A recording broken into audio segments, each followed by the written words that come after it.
experiments on the lapel mic tonight. I was told to act like Jason up here and see if I could get it to go wrong. So I'm going to preach over here. But bear with it, and they got a plan installed, so don't worry about it if it clicks. We're going to keep on rolling.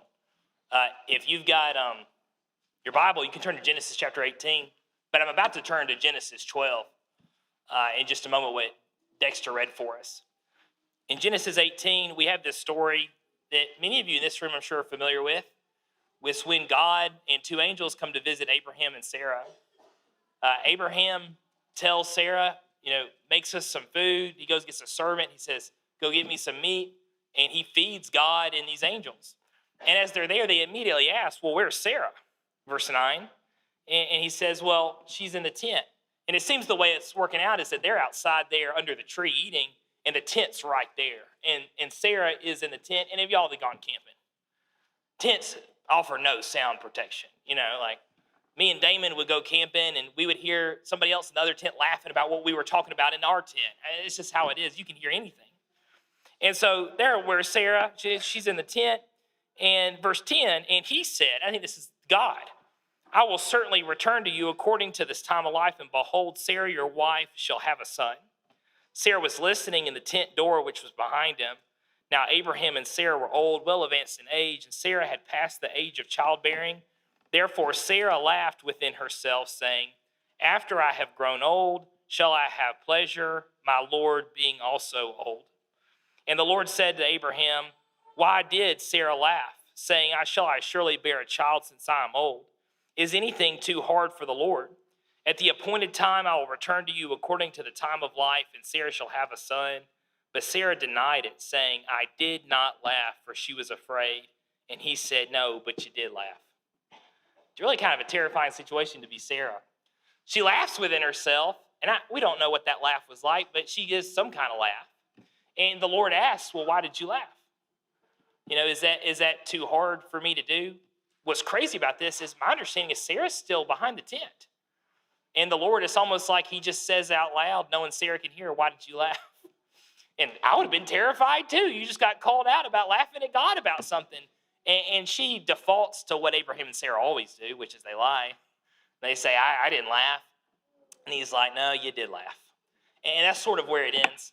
What I want to do tonight is I want to go all the way back to 12 and basically give an explanation as to why she laughs. And I think that there's a lot of heartache in this laugh. It's not just a silly woman that doesn't understand who God is. That's not who Sarah is. And I think Sarah very much is vindicated by her story up until this point. But Abraham laughs back in Genesis 17 too. And I just want to basically do is put up the story. And when we leave here tonight, we'll just have a better understanding of the story as a whole up until this point. Please don't think that I'm going to explain some fancy reason why these people laughed. I don't know if we have that answer. But I do want to look at the story as a whole up until that point. If you remember back in Genesis chapter 12, it says that the Lord had called Abraham. Abraham's living in the Babylonian area, and God had called him at some point. We pick up here in 12 when he starts moving. If we read here the famous promises. Now the Lord had said to Abram, get out of your country, from your family, and from your father's house, to a land that I will show you. I will make you a great nation. I will bless you. I will make your name great, and you shall be a blessing. I will bless those who bless you, and I will curse him who curses you. And in you all the families of the earth shall be blessed. So Abram departed as the Lord had spoken to him, and Lot went with him. That's his nephew. And Abram was 75 years old when he departed from Haran. Abraham's in Haran where his father had brought him. And now that his father has died, it's time for him to move and capitalize on this promise that God had said to him. And there's several things in verses 1 through 3 that are different promises. But let me just bring up the famous three ones. One of the famous ones, number one, is this deal. Get out of your country to a land that I will show you. And what the impressive thought is here is that Abraham's getting a land that he's never seen. Have y'all ever bought a house you've never seen? Or at least you saw a picture of? Or had some kind of idea of what you were buying? We all would want to know as much as possible before we moved or bought. Abraham isn't given that option. He's saying, look, I'm going to tell you to start walking. And when you stop, that's the land I'm going to give you. And he has to leave behind everything that he knows back in Ur. This is very difficult for him and very difficult for Sarah. Number two, the famous one is, I will make you a great nation, right? And of course, there's other things in there. I will bless you. I'll make your name great, and you shall be a blessing. There's other promises here, but certainly we hang on this thought that I will make you a great nation. For him to become a great nation, what must him and Sarah have? They must have children. That has to happen for him to become a great nation. So there's implied here already that him and Sarah will have children. Verse 3, I will bless those who bless you. I'll curse those who curse you. There's a promise there of his providence for Abraham for the future. But we really want this one, right? And in you all the families of the earth shall be blessed. And Paul tells us several times in the New Testament, what was this promise about? This promise was about Jesus Christ. That through his seed, Jesus, he would bless all families of the earth. All nations would be able to come to him. And certainly we hone on in that one. And that one is also true for us, that we get to experience the promise of Abraham here. We too are children of the promise in this sense. But we go to this big note. Verse 5. Abram was 75 when he departed from Haran. 75 years old, right? Never had children. We learn in 1717 that Sarah's about 10 years younger than him. So Sarah's around 65 when they depart Haran. Two things I want to bring up. One is, y'all that are in the 65, 75 range, are y'all interested in moving? Now, usually when we get in our 60s and 70s, we've kind of settled down and we're like, hey, I'm staying here until the Lord gets me out of here. This is where I'm going to be. You're probably not interested in moving. You know, you've kind of found like the rest of your life home. Well, here we are as these adults are being told, hey, let's start the adventure today. And I think what's interesting with that for us that became Christians when we were in our 60s and our 70s, that is sort of what happened, right? Like we started the journey and the adventure when we were in our 60s and our 70s. And I think Abraham and Sarah would probably very much understand what that's like to start this journey with God in your 60s and 70s. And there's something impressive in that. But here's the second thing I want to bring out of this. We learned that Terah dies in his 200s. Abraham's father dies in his 200s. We learned that Abraham is going to die when he's 175. So it's not like they're aging as fast as you and me age today. Evidently, God calls 175 for Abraham a full life, old and wise. And he's like, that's a good lifespan, 175 years for the days of Abraham. So just as a possibility, and maybe here's a maybe here that I just want us to consider, Abraham may not have looked like a 75-year-old today. And Sarah may not have looked like a 65-year-old woman, like a 65-year-old woman would look like today. They may have actually been aging a lot slower, and that's why they lived as long as they did. So if you think of like ratios and percentages, if Abraham's 75 here and he lives to be 175, how much percent of his life has he lived? He's only lived like almost 43% of his life. And if the average lifespan for us, I know it's not, but if like a max lifespan for us is 100 years, how old would Abraham be if he was alive today living in our world? He may only be in his early 40s. And I really wonder if Abraham looked like he was in his early 40s when this all happened. And Sarah may have looked like she was in her 30s when this happened.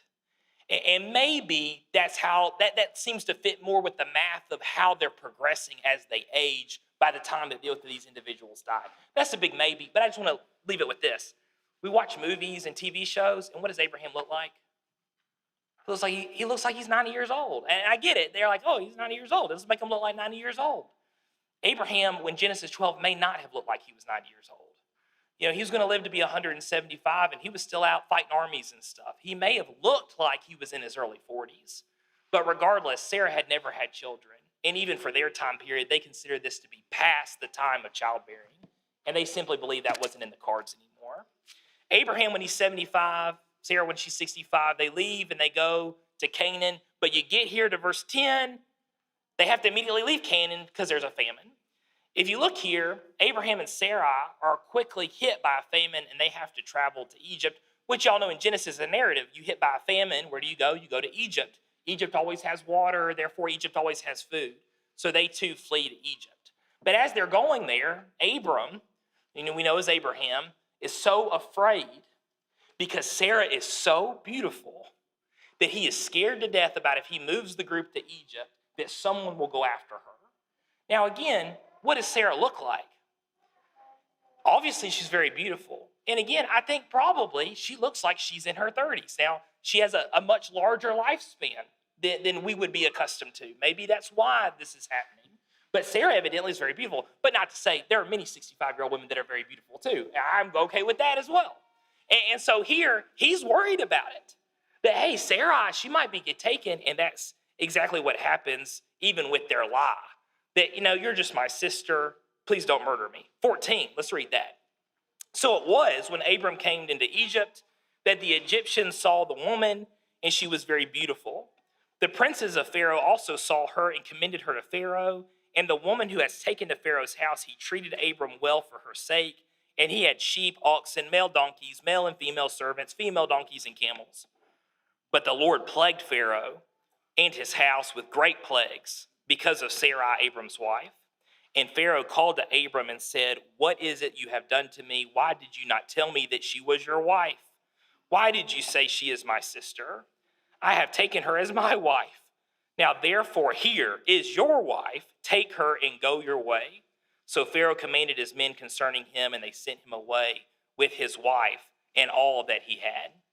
Abram's trip here gets cut because God has to intervene. And even with his plan for his lie to protect themselves, it's ultimately God that protects them. Sarah's been taken by Pharaoh into the court, and she's going to become Pharaoh's wife, or now she is Pharaoh's wife in terms of marriage laws for Egypt, the legal law. And God has to send a plague. And he plagues Egypt for Pharaoh to release Sarah. And evidently, somehow, he figures out that it's Sarah that has done this. Now, Abram's made plenty of money, right? Like, he's gotten all these gifts because Sarai's moved into the Pharaoh's house. But, now, hey, take your wife and get out of here. So Abram leaves Egypt a very rich man, not because of his lie, but because God comes in to rescue Sarah. A thought before we leave Egypt. How much does Sarai know about the Lord up until this point? And if you think about some things that Jason said this morning, do we have any knowledge of God communicating to Sarai directly? We don't have anything like that. As far as we know, the only way God has communicated to Sarai so far is through Abraham. So she's relying on someone else to get her information about what God wants her to do. Does she trust God? 1 Peter 3 brings up that she does trust God. Why does she trust God? I think one reason is because she trusts Abram. And here's another two reason. God rescues her here. And I think right there's some validation for Sarah that God does care about her. He is real, and here he rescues her in a miraculous way. And so there's certainly something faith-building for Sarah, even though Abram, of course, makes a mistake here. When we get to chapter 14, and hopefully you're going to see these are like building blocks. There's a progression of thought here. We get back home, and nothing is still not good, right? We find out that this army from Elam has come, and they have sacked Sodom, where Lot was living at the time. And Lot has been kidnapped, and they're taking him away back to the Persia area. And so Lot is found out that Lot's been kidnapped. Abraham obviously wants to do something about it, so he takes 318 of his warriors, and he goes and he defeats Elam. So here's another image we have of Abraham. And I've already made the point that we maybe picture Abraham like he looks like he's very, very elderly, which that may not really work. I think we also sometimes picture Abraham and Sarah like it's them, just both of them, and they live in a tent in the woods. And that's it. But when you get here to 14, and Abraham has found out that his nephew's been kidnapped, is it just him and Sarah living in the tent? No, the Bible here says that he gets 318 servants, trained servants, chapter 14, verse 14, that were born in his own house. They didn't come from Egypt. They've been with him since day one. And he's got these guys. He says, hey, arm up, guys. We're going to go rescue Lot. And Abraham is confident enough that he can go against the king of Elam and he can probably beat him. And so he runs out after him. Understanding this, does that help us better understand why Pharaoh wants to marry Sarah, previous chapter?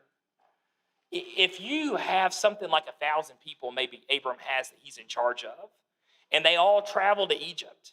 What does Pharaoh think about making Sarai, his sister, his wife?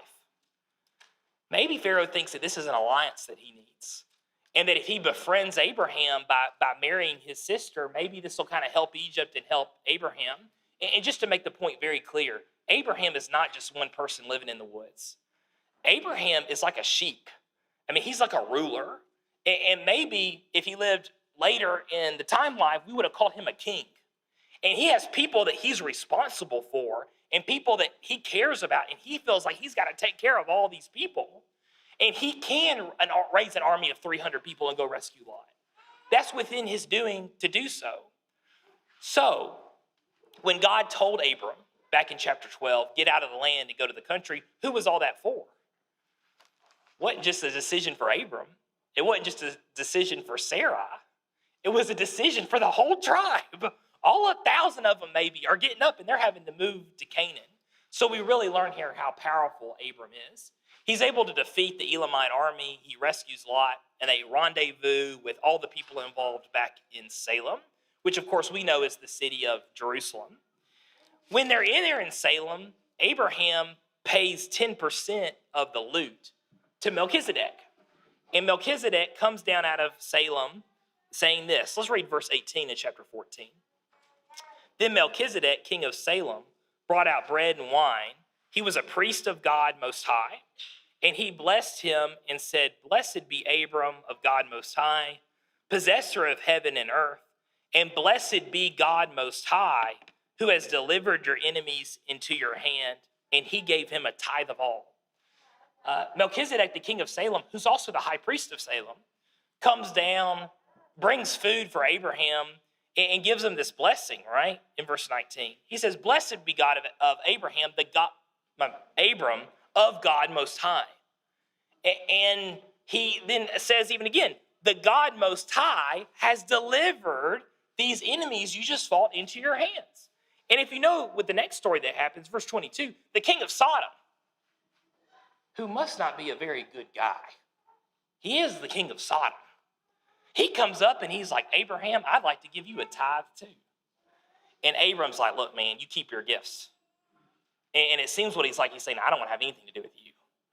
And let not us say that, oh, the king of Sodom made Abram rich. But it's interesting what he says in verse 22. But Abram said to the king of Sodom, I have raised my hand to the Lord God Most High, the possessor of heaven and earth. Who does Abraham refer to? He refers to the same one that Melchizedek had just said.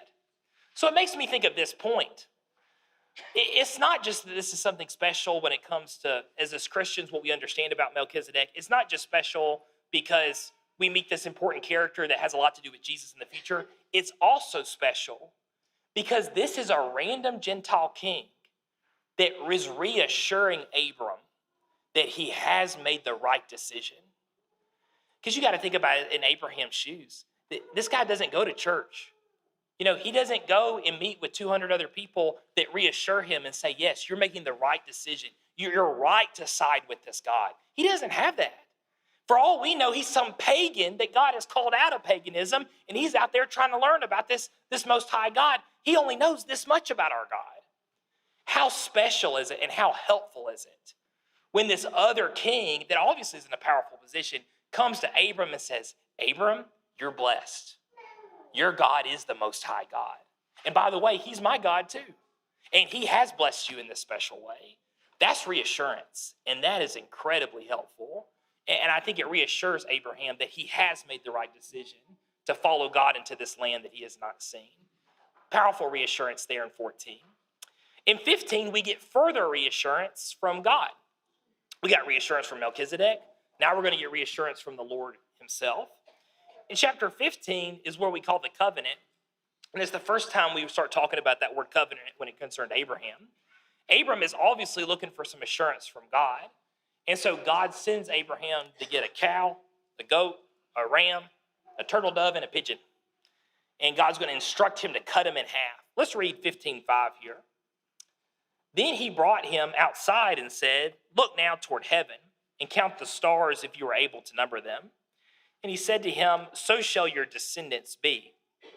And he believed in the Lord, and he accounted it to him for righteousness. Then he said to him, I am the Lord who brought you out of Ur of the Chaldeans to give you this land to inherit it. And he said, Lord God, how shall I know that I will inherit it? And he said to him, bring me a 3-year-old heifer, a 3-year-old female goat, 3-year-old ram, a turtle dove, and a young pigeon. Then he brought all these to him and cut them in two down the middle and placed each piece opposite of the other. And he did not cut the birds in two. And when the vultures came down to the carcasses, Abraham drove them away. If you kind of just sum up the next paragraph, verse 12, when the sun's going down, Abraham has a night vision. God explains to him the future, and it's really the future of Genesis, how the story plays out. And then when you get down to verse 17, Abraham sees this sign where he sees this fire pass between the two pieces of the animal carcasses that he had split open. And verse 18, on the same day, the Lord made a covenant with Abraham. And he repeats the promises from chapter 12. There's a lot in here. Let me suggest something as well about this. Abram is obviously looking for some assurance, and the Lord tells him, he reads the scripture, he says, look, I am the Lord Most High. I am the one that got you out of the land of Chaldeans. I'm the one that brought you to this land. I'm also the one going to make you all these promises. And then Abraham asks this question in verse 8, Lord God, how shall I know that I will inherit it? Is it wrong for Abraham to have some doubts? We've already got the famous line in verse 6 that the Lord saw that Abraham believed God and he accounted to him as righteousness. Is it okay for Abraham to say, but Lord, how will I know? That's obviously okay. That wasn't a problem. And for us as Christians of faith, it is not a problem we have questions. That's not the issue. And it's not like our faith is damaged or we don't have faith when we ask questions. And by the way, when you ask questions, it's sincerely questions, and people fuss at you and say, well, you just need to have more faith. That's not biblical at all. Like, the problem is not questions. The problem has never been questions. The problems have been acting insincerely or questioning things just to make light of or in joke of. That's something different. But asking sincere questions, that's never been the problem, and it's certainly not even the problem for the church. But this is how God assures him. He says, look, go get the animals. I wonder, and I believe, that Abraham probably knew exactly what God was about to do. There is a lot of historical evidence to believe that the way that the ancient Middle East and the Sumerians and the Persians, that kind of group of people, the way that they set up contracts or they set up alliances is they got animals and they sacrificed them and they cut them in half, and then both of the leaders would walk through or walk between the two split half carcasses. And that's how they would make a covenant. And Abraham seems to know exactly what to do. He goes and gets the animals, and God doesn't even have to instruct him to cut them in half. He goes ahead and he cuts them in half, and he lays them out there. And so Abraham, I'm pretty confident, knows exactly what's about to happen, that him and God are cutting a covenant. And then Abraham at some point could have passed through, but certainly God with the fire passes through the two halves, and he cuts a covenant with Abraham. And something very interesting, that verse 18 we read, on the same day the Lord made a covenant with Abraham. In English, it translates good into made a covenant. But in the Hebrew, that word made, can you guess what word that really is? That's the word they use for cut. And really, verse 8 is, and the Lord cut a covenant with Abraham. And there's some thoughts about the animals dying to make a covenant. One's a very spiritual one. If you're going to cut a covenant, what do you need? You need blood. And obviously here blood was provided. The other thought is that there was some blessings and cursings that had to get along. And when the thought is when two people could come and they would cut a covenant together, there was a thought that, hey, if I break this covenant, let this happen to me, what's happened to these animals. And so there's some blessings, some curses, and that works really well with Deuteronomy, with God cutting a covenant with the people of Moses. But this certainly provides a lot of reassurance for Abraham. So everything's awesome now, isn't it? I mean, we've cut a covenant. He's rescued us out of Egypt. We're even wealthier than we were than before we went to Egypt. We've rescued Lot. We've met Melchizedek. What's it time for? It's time to make the biggest mistake of their lives. That's what it's time for, right? And that's certainly a pattern with Abraham and Sarah. And personally, if someone wrote a book about us, it'd probably be a pattern for us too. Genesis 16, Sarah tries to speed up God's promise. by giving Hagar, a maidservant they had picked up in Egypt, to also be Abram's wife. You read here in chapter 16, verse 1. Now Sarai, Abram's wife, had borne him no children, and she had an Egyptian maidservant whose name was Hagar. So Sarai said to Abram, "See now, the Lord has restrained me from bearing children. Please go into my maid. Perhaps you shall obtain children by her." And Abram heeded the voice of Sarai. Then Sarai, Abram's wife, took Hagar, her maid, the Egyptian, and gave to her husband Abram to be his wife, after Abram had dwelt 10 years in the land of Canaan. Now he went into Hagar, and she conceived. And when she saw that she had conceived, her mistress became despised in her eyes. Then Sarai said to Abram, "My wrong be upon you. I gave my maid into your embrace, and when she saw that she had conceived, I became despised in her eyes. The Lord judged me between you and me." Sarah, it's her idea, and she's obviously trying to speed it up. Leah and Rachel are also guilty of doing the same thing. And they try to, okay, well, we'll just have a child through this maidservant, and that'll be the child of promise. Abram doesn't say no. It would have been a good time for Abraham to say no, and he didn't. He said, "Sarah, what a wonderful idea." And evidently, he just goes along with it. Well, how does this all work out? It goes as well as we would expect it to go. It's not long before Hagar is pregnant, and who's upset now? The very woman that suggested is upset. What I've always been impressed with, though, is that Sarah knows exactly who's going to fix it for them. Every time Sarah and Abraham have messed up, who has come to their rescue? The Lord came to their rescue in Egypt, right? And here, the Lord comes to their rescue again, even though they had made more mistakes. Hagar runs off. The angel of the Lord actually comes to Hagar and reassures her and says, "Look, I'm going to take care of you. I'm going to take care of Ishmael, but you need to go back to Abraham and Sarah's house." Later in the story, when they are cast out, the Lord God reassures Abraham and says, "I'm going to take care of Hagar, but you need to let her go." And certainly God cares about Hagar. Hagar makes a very awesome thought that he is the God who sees. He's the God who even sees me. And of course, as Gentiles, we feel very special about this Gentile woman that really ran into a terrible situation, but that God provided for her too, because God even cares about the Gentiles. When we get to Genesis 17, we get our first laugh.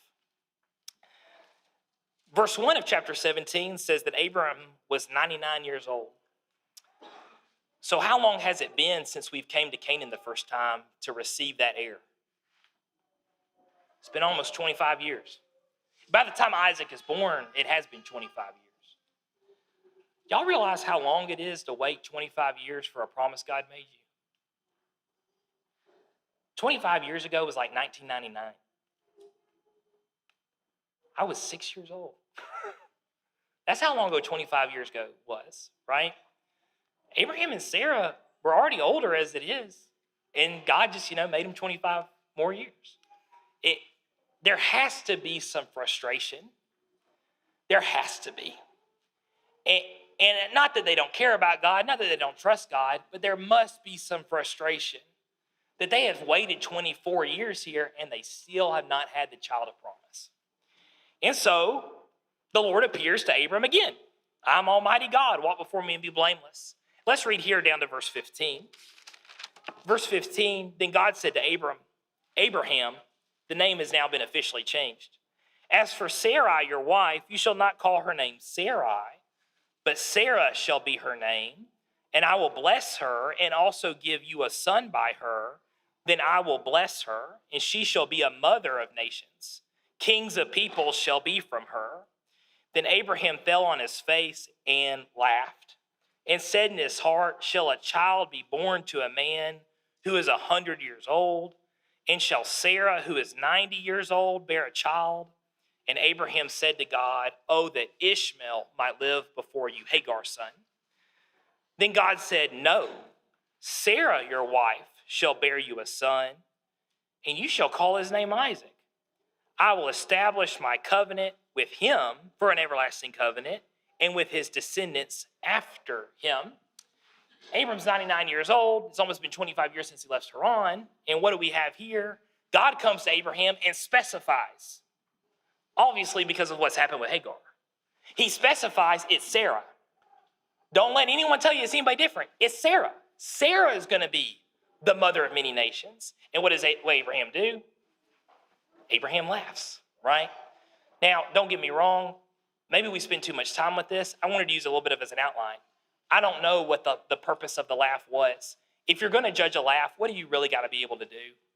You got to be able to hear it, right? Laughing in itself is really silly. The thought of is that God made us a way to convey an emotion by like making a noise and then chopping it up. Ha, ha, ha, ha. And that's somehow supposed to convey something. There's something very interesting about laughing itself. But are there many different types of laughs? There are laughs, obviously, because something is funny, right? And we laugh because something's funny. But there's even types of laughs when it comes to something being funny. Sometimes I'm laughing with you. Sometimes I'm laughing at you. Those aren't the same types of laugh. There's sarcastic laughs. There's evil laughs. We've all seen a movie with a supervillain that had an evil laugh, right? There's laughs that are just obnoxious, and the point is to be obnoxious and to annoy people. But there's also laughs of joy. Sometimes we're just so happy we laugh, right? But I've also seen people that are in so much pain they're laughing too. It can go any way, either way. And I'm not completely sure what Abraham's purpose in laughing was here. It could have been that he was joyful and he couldn't believe what God had just said. And he was happy about it. But he does say, well, Ishmael, let him live before you. And God says, no. It could have been that he did laugh of unbelief. And maybe that no in verse 19 was a rebuke. No, be quiet. But what's interesting about it more than what the laugh was what God said in verse 19. No, Sarah shall be your wife, and you shall bear a son, and you shall call his name Isaac. Do y'all know what the word Isaac means? It means he laughs. And so we have here, you and Sarah will have a son. And Abraham laughs, and God says no. By the way, let's name him He Laughs. We're going to have a covenant with him too. And that's what the name Isaac means. He laughs. And we walk that he laughs all the way through the next two chapters. In Genesis 18, we get our second laugh. And that's what we started with. The Lord and the angels come. We've already talked about this. They had food set before them, and we have a great example of hospitality. Obviously, verse 9, they're there to see Sarah. And they specifically ask, where is Sarah? When she's sitting behind the tent, that's when they give the prophecy concerning Sarah. Your wife shall have a son. And then Sarah was listening behind the tent door, and she laughs. When God calls her out on it, is it too hard for me? Is that why you laughed? She denies, I didn't laugh. He said, no, I saw you laugh. I think we can be pretty clear that this one might be obviously more negative because the Lord does call Sarah out on it, right? But to put myself into Sarah's shoes for just a moment, I don't know if any of us in this room would have done any better. Have you ever had dreams of doing something and it didn't work out? I mean, you even think about just 25 years ago again. Did y'all have different plans? And many of y'all that were very young 25 years ago, did you not have different plans? I had different career plans. I had different plans about who I was going to marry. I had different plans about all these things. I had a totally different life worked out. Y'all came along and messed it all up. We have all these different plans. And then what happens is life happens. We live in the real world. Real things happen. And we have to alter those plans over and over and over again.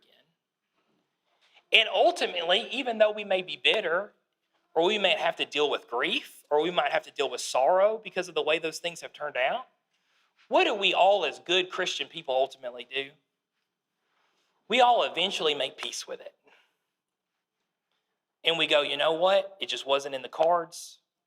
Maybe it's good that it didn't happen, but it's time to live my life and just understand and make peace with those things. Here's a woman that's 90 years old. And she lives in a time and a place where people judge her by her ability to have children. That's not the case today. That's obviously the case back then. Has she not already tried to have a child? Has she not given up? Has it not been, maybe 70 years, and now she's overcome and she's made peace with that? And then 25 years ago, what did this God that talks to Abraham bring up? He brought up the past. And he said, she's going to have a child. All right. Let's like reopen these old wounds, right? And then it's been 25 years and he hadn't delivered. And now he shows up. And by the way, you see him for the first time.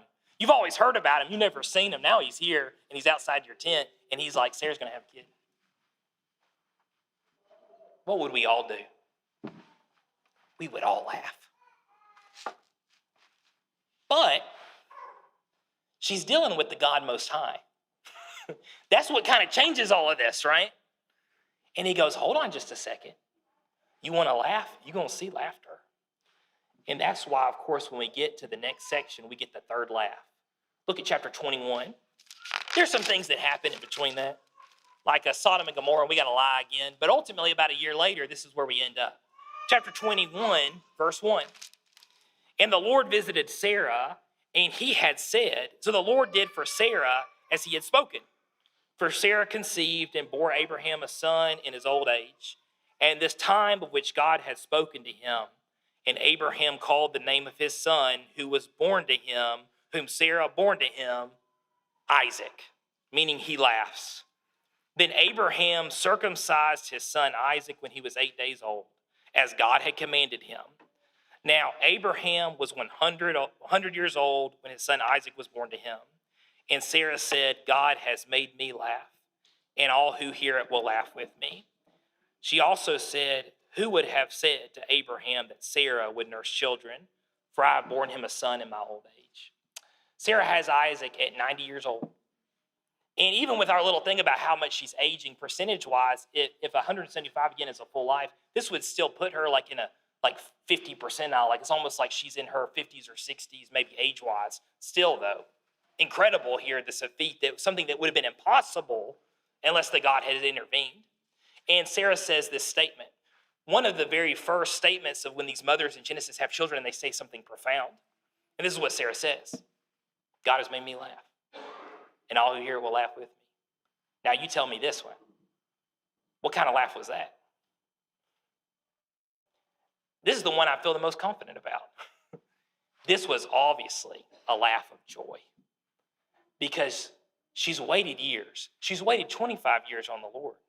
And what does she have sitting in her lap? A little boy named what? He laughs. And what does she say after God has made me laugh? She says, and all who hear will laugh with me. Who is she talking about? Is she not really actually even including you and me in that? Do we not laugh when we read this story? Do we not gasp? Do we not make noise over what has happened? We do. And it's sort of this fellowship here that Sarah got to laugh with God and we get to laugh with her because this is what God can do. He can pull off the impossible. And of course, this is a huge buildup to God pulling off the impossible when he tells Mary that even though she has not known a man, she will conceive a child. And then God names him too, doesn't he? Certainly, Abraham and Sarah are the foundation of having to run into the unknown, having to have faith in God, and having to trust that he will deliver. In hindsight, as Christians, God hasn't really made you and me any kind of promises like this. I haven't been promised children. I haven't been promised a great nation. I haven't even been promised I'll curse those who curse you and bless those who bless you. These really physical, literal promises he needed in the Old Testament, he obviously doesn't need that.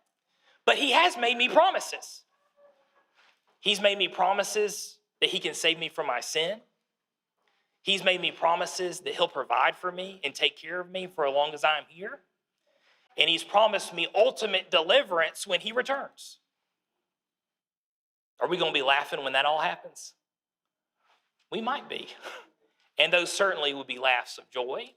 God can deliver, and he's proven that with Abraham and Sarah. If there's anyone here that needs that deliverance from the Lord, please let us spiritually assist. If you'll come forward as we stand and sing.